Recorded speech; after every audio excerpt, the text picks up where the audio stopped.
Hello and welcome to this first podcast since the general election last week. And it feels like a new beginning, it feels like a fresh chapter, In fact, I do feel like the air is lighter because we have a new government with fresh ideas and a fresh approach. And I'm really looking forward to the new term of Parliament. So to talk about the campaign, but more importantly to talk about the future of the government as political strategist Joe Tanner. Welcome to People in Politics.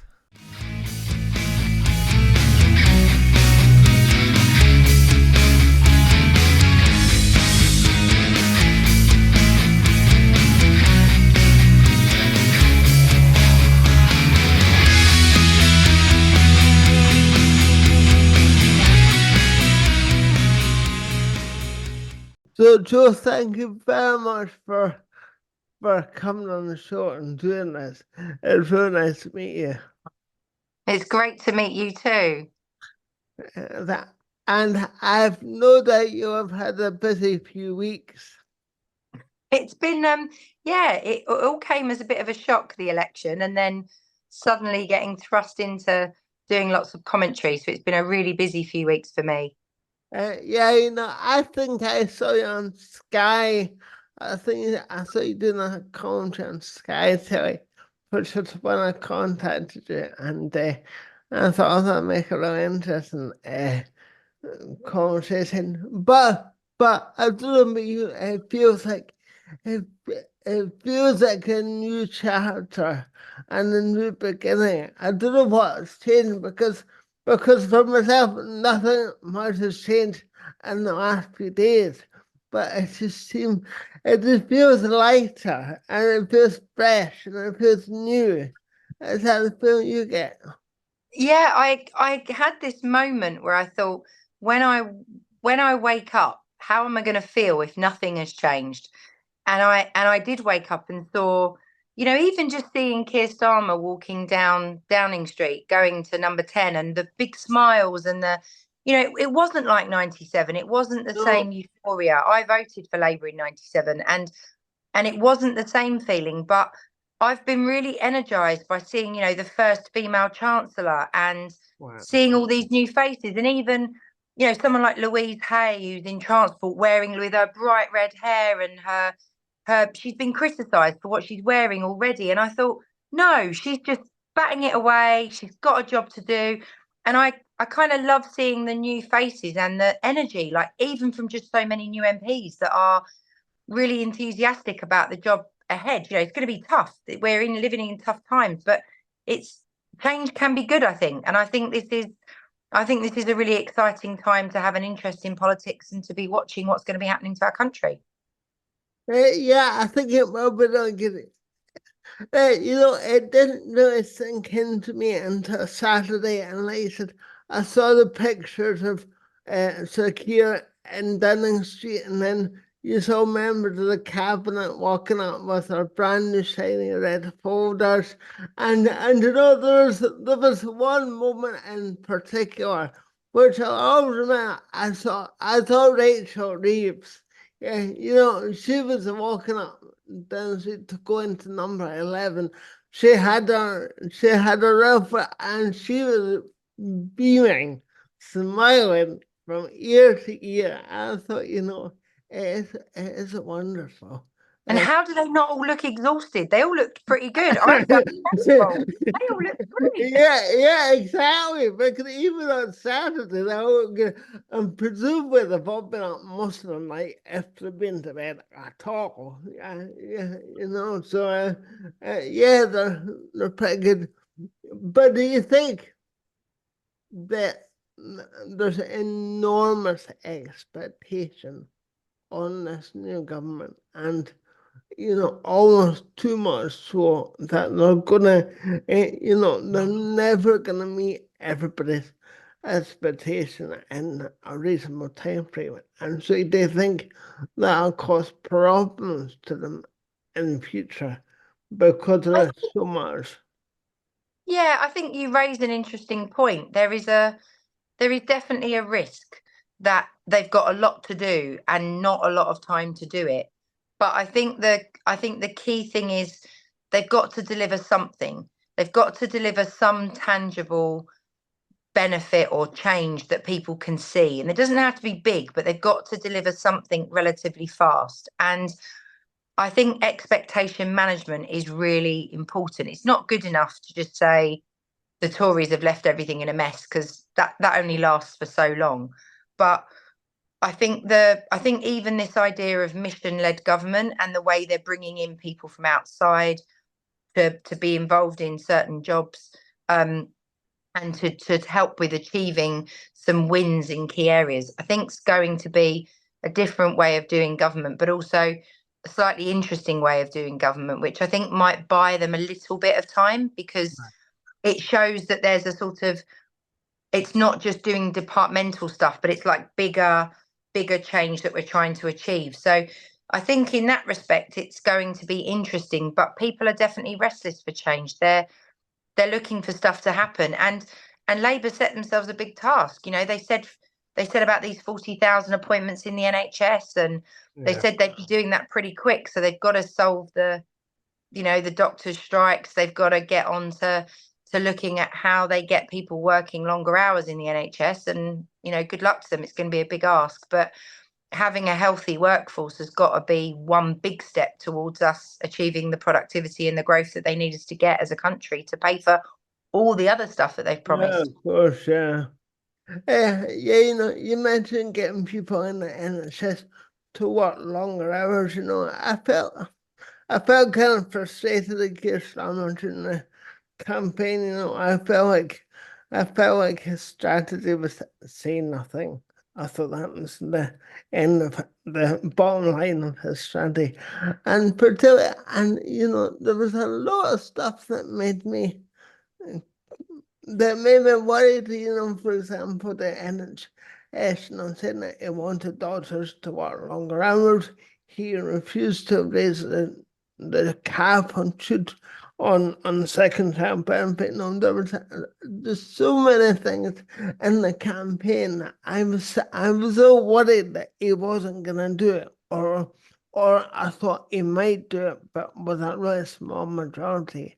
So when they got that mass murder, I was quite surprised, given But how. they've still got no more money, David. Like, the problem is that, you know, even if some in their party want them to do stuff, if it means that it will affect the fiscal rules, if it means it'll affect the budget, they can't necessarily do it. And that's the bit that I think Keir's got a challenge now, because he's, you know, a big majority is great, but it's also a lot of people to manage.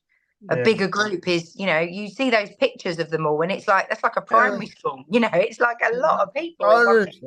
Honestly, Yeah, it was a start and I put it 400. That's a lot of people. And I saw the pictures of the House of Commons yesterday, and the Conservatives are dwarfed. yeah, massively. And they're all a mess. You know, they don't know who their leader is now. They don't know, they've got people sitting, you know, babysitting jobs, which is bad for democracy because you're not going to have proper scrutiny. But they've got to get on. You know, they need to listen and work out why they lost, but they also need to get on and get a new leader and Yeah. get busy with the job as the official opposition. It was an interesting times watching Rishi Sunak stand up being announced as the leader of the opposition yesterday, and I know. what a role reversal, eh? That must have hurt. Let's face it, that must have really hurt. Politics is brutal. Yeah, absolutely brutal. So during the campaign, what do you think the Conservatives' strategy was? Because whatever the strategy was, it didn't work very well for them. Yeah, it's a good question. I mean, I don't feel like the campaign ever really got started. I feel like there was a lot of noise, and they clearly had things that they planned to do. And they did them. You know, there were various social media activities and things, but I I didn't like a lot of it. If I'm really honest with you, I couldn't imagine. And I'm a strange beast, David. I'll be totally honest with you. Like I said to you earlier, I voted Labour in '97, and And I'm not a conservative in that I've never had a membership. I've always worked with them, but I've worked with Labour politicians as well over the years. But I've generally advised Conservatives. That's been the most of my job. But I am a centrist. I am a centrist sort of person. My views are, I believe in wealth creation, but I want to see the profits of that wealth more evenly distributed. So I'm really in the centre. I believe in good public services, and I believe that if you've got the means to pay for stuff, then go faster and use the M6 toll or pay for private healthcare. Like I'm fine with that, but I just think the Tories just lost sight of who they were, and I think more than anything, Rishi Sunak lost sight of who he was, because Yeah. the tone of the campaign was just something that horrified a lot of people that have ever worked with the Tories, but also some of the Tories themselves. And when everyone said that Rishi Sunak's comments outside Number 10 when he was leaving, oh, it was a great speech, and he was so generous when he said about Keir Starmer being, a decent man. And yet a few days before he was telling everyone that he was going to be the worst thing the country could ever do. And I just don't know if our politics needs to be like that. I don't think we need to say that people are bad or that they're dangerous. I think we can say my ideas are better than their ideas, but I don't really believe in this really personal stuff. I think it's really unpleasant. And I think the Tories I think Rishi Sunak and his team did a disservice to the party and the MPs those candidates that were standing by making it so nasty and so personal, because I just don't. I think Rishi Sunak was better than that, and I think he let himself down as well as people that were sort of fighting under the Tory brand for allowing that to happen. Yeah, I totally agree with you. I think when it does get really personal, it is a disservice, and it detracts from the issues. And obviously, I think it's probably better than that, yeah, but that's certainly the way that it's, it's kind of like that in America a lot. It gets really personal, and we've seen that, and it'd be really sad if it got that way here as well. So And I hope social it, media hasn't helped. Social media means everyone else thinks they can get really personal and be quite vicious, and it's just, I think it's really unpleasant, and it puts people off. It yeah, puts people off voting. It puts people off standing. It puts people off engaging, and I don't think it's right for democracy. I think we can still criticize people without making it personal. yeah, sure. Well, look, what do you think the Conservative Party are doing now? They've obviously got a lot of soul searching to do and a lot of navel gazing. what, do, what do you think will happen? Well, I think you're right in that I think there will be soul searching and navel gazing, and I think that's exactly what they shouldn't be doing. I think what they need to do is they would be worth looking at spending some money from their reserves and going and getting some of these amazing pollsters and researchers in a room and asking them to go painstakingly through the focus groups and look at what people were saying about them, look at what people were saying they were concerned about, and do the work to understand what people care about. A lot of pollsters were reporting during the election that people cared more about the NHS, but yet you'd think it was immigration from the way that the conversations were going. Like, in terms of where the Tories were taking the chat, it was all about immigration. It was all about boats. And actually, I care more about whether I can get through to my local doctor and whether I can get a prescription or Yeah. get diagnosed for something. I care about cancer waiting times. I care about social care. I've got a mum who's disabled, and I care about the fact that for her to get help is, like pulling teeth. It's so difficult. And Yeah. I think I think they've got to do the work to understand what went wrong. And I would urge a lot of them to stay off the airwaves. I was quite horrified on Sunday to see people turning up on the media talking about where it went wrong. And Yeah. I'm like, if you can work out, if the vote was on Thursday and by Sunday you can figure out what the answers were, why Yeah. didn't you do something about it during the campaign? No, It's crazy. yeah, what we did last week or the week before, yeah, yeah, absolutely. I said one of the things that upset me a lot about the campaign is, and even before the campaign, the amount of hours and media time that the government spent talking about either small boats or transgender. And and these two issues, we're talking about minuscule. It's numbers that don't even, show up on the radar.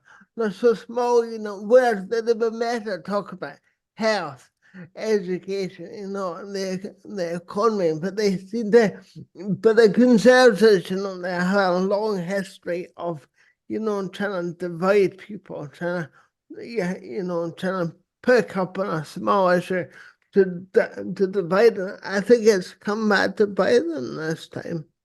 And I actually think as well, there was a lot of, I think, almost talking down to the electorate, where, Rishi and his team were sort of telling us why we were better off and why things were better and why things had improved. And yet you shouldn't be having to tell people. People should feel it. And if you don't feel it, it hasn't happened to you yet. Yeah, that's interesting. And Yeah. I think it was condescending and almost patronizing at times, because you can't go around telling people that things are better.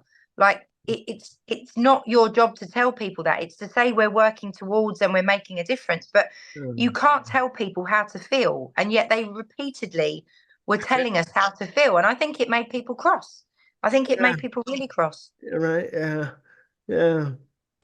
You mentioned the one while going, and one thing that I wanted to ask you about is your role, your job, and what you do, because I'm really interested in that. You said that, I think I'm right in saying that you run a consultancy, you're based at Westminster. You always say you've advised both Conservative and Labour politicians. So could you tell me a bit more about how you've got into that role and Gosh, yeah, that's a question, David. I fell yeah. into it. I studied politics at school and I loved it. I had the most inspiring teacher. And I was actually in a politics class when we found out that John Smith had died. Oh wow. And it was, I had a Labour supporting teacher who didn't play her politics, but we knew she was devastated when John Smith Oh, died. And I did quite well at school, but my A-level result in politics was lower than expected. And I was going to study politics at university, and I didn't get the place because of the grade. And yet my grade got remarked at A-level and it went up. So I ended up securing the place. But in the meantime, I'd taken a degree in journalism instead, because I hadn't got my original choice and I'd already started. So I went from wanting to be involved in politics in some way to taking this sort of side route to journalism. And then the first job I had out of politics, out of journalism, sorry, was I applied for something in politics and I didn't hear anything. So I went into broadcasting and I was working for a local TV station. And suddenly I got a phone call asking me to go for an interview for the Conservative Party. And it was such a shock. And so I ended up working with all these people who 25 years ago hadn't.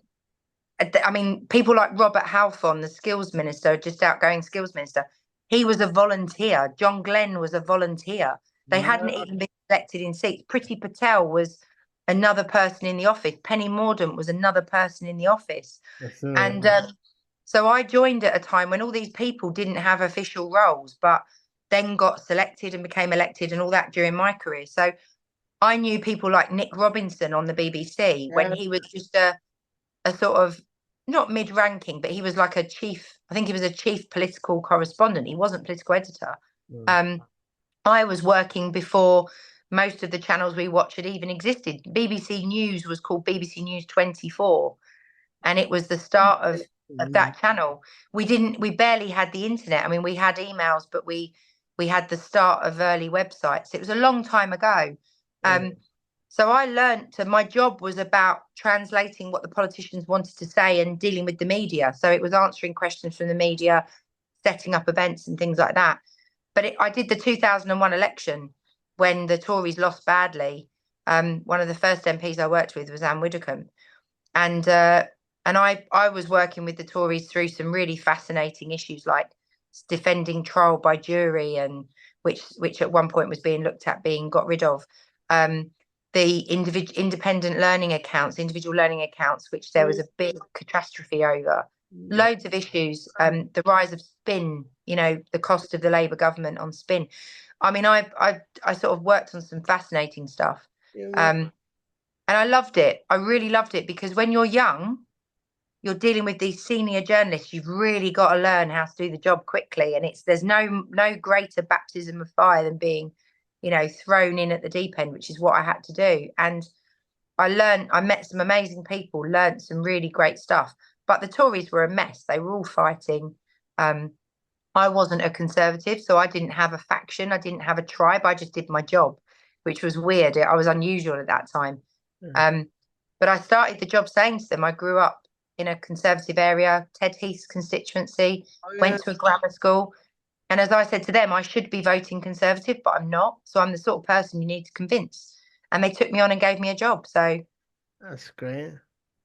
Oh, well, it sounds like you've done some really interesting work. I think it'd be great to work in sort of poverty, which is kind of why I started this podcast, because I used to spend hours listening to other podcasts, and I thought, I want to talk about politics. I want to contribute. I want my, I want to put my opinion on. I thought the only way I'm gonna get to do that is if I try and create the opportunity for myself. it's amazing. We need more people to be interested because the decisions the government make affect you, they affect me, they affect others like you, they affect others like me. And we need more people being interested. The worst thing in the world is people being turned off by it and feeling they can't make a difference. So well done you. It's so important to make a contribution.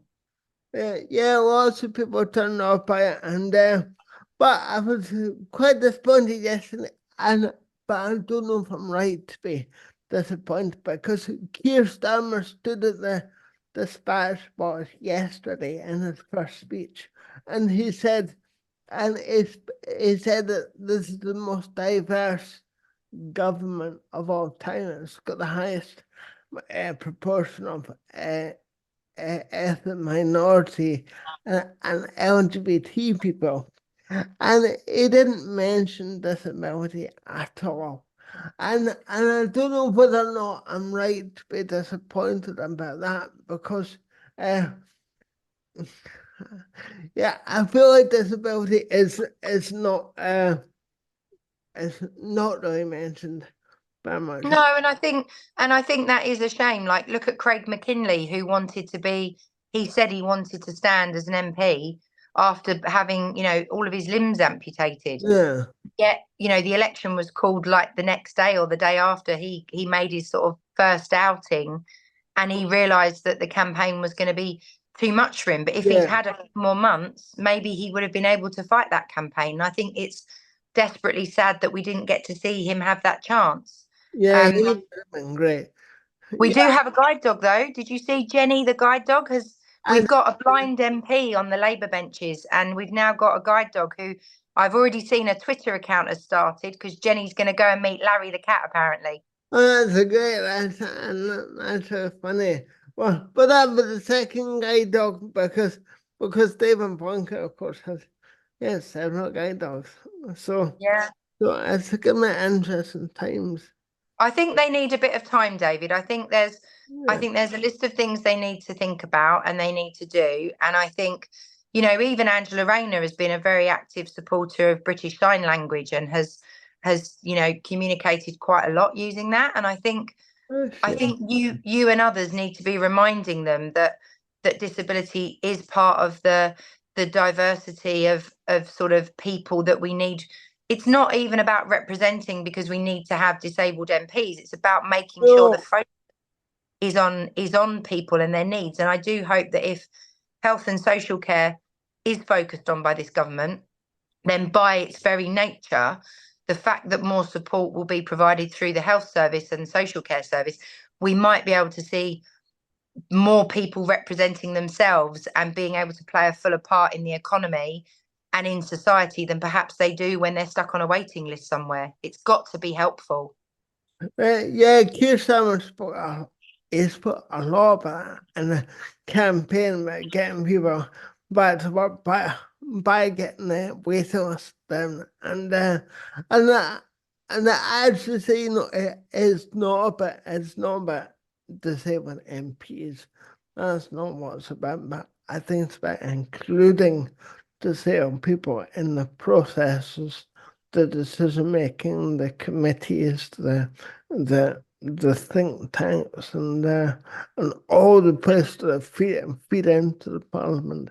Which is why your podcast, raising issues using this as a vehicle is really important as well. I'm going to make sure that I highlight you on my social channels so that if anyone's following me, they get to hear about your podcast, and make sure that, they recognize that you care about these issues being talked about. So it's all part of the mix, David. Yeah, well, thank you. No, I've not been to this podcast that long, and my audience is tiny. So so far, me know the sister from Acorns, and I'm just gonna keep inviting people on the show and keep talking about it and keep just get people talking about this. But just remember, David, one person in your audience might have an amazing idea that could make a difference. That's all it takes. That's it. And the point is that we need channels that mean that voices can be heard. So your contribution matters. Having people that are willing to spend the time discussing issues that matter to people, whether it's a small group in society or a big group in society, it all matters. I think we can be too often put off because it all seems too difficult or too big a challenge. But if we all did that, we would never get proper representation for people and their issues. So, I live with my mum who's got multiple sclerosis and is in a wheelchair. She's had it for over 50 years. I talk about social care so much. I'm probably so boring about it, but I live the problems on a daily basis when things don't work. Yeah. And, she isn't in the workforce, but there are other people who are younger and maybe a little bit fitter, but rely on the same services, who need those things to work to be able to contribute. And if we want growth and if we want greater productivity, we should be giving people a chance to work as well and to play their full part in society, if that's what they want to do. And we need the systems to work to enable that. Yeah, definitely. I really hope the new government put in the effort to make it easier for people like myself to get jobs, because I've tried so hard to work over the years and get employed and get a job, and I apply for so many jobs with the civil service and politics, and I never ever hear. So, That's a but shame. but maybe it's too late for me. But maybe the younger disabled people might help them. Who knows? But We should get you on one of these programs I've been on, David. I would We love should get you on a to. Politics Live or something. I think you'd have plenty to say. I would actually love to be invited onto one of these things, and I don't know how you get onto them, but maybe if I just keep doing this, and as you say, it takes one person in the right place to see it, so you never know. Maybe I'll start a one-woman campaign. Yeah, you can be a cheerleader, but eventually, it's been lovely to talk to you today, and thanks very much again for taking the time to do this. As I say, I'm just so grateful for the people that do take the time to do this, because yeah, it helps get the voice out, and I'm very grateful. Thanks. And you're very welcome. And it's great, as I say, it's great that you're doing this. And I think keep doing it. Don't, your small audience is important. Your small audience can grow. And that's what matters. So just keep doing it. I hope I don't turn people off. I hope you don't lose listeners from me being on. Oh no, far from it. Far from it. But